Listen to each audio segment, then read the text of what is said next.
যে বা যারা করে থাকুক ক্ষমার অযোগ্য অপরাধ করেছেন।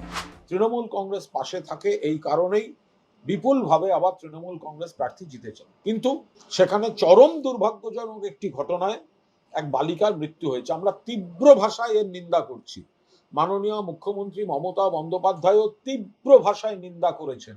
যে বা যারা করে থাকুক ক্ষমার অযোগ্য অপরাধ করেছেন। এদের এই সমস্ত দায়িত্বজ্ঞানহীন আচরণের জন্য এদের কোনো অবস্থাতে কেউ যে বা যারা যুক্ত, যাদের এই দায়িত্বজ্ঞানহীন কাণ্ড, অপরাধমূলক কাণ্ডে বলি হলো এক বালিকা, কোনো অবস্থায় তাদের একজনকেও রেয়াত করা হবে না।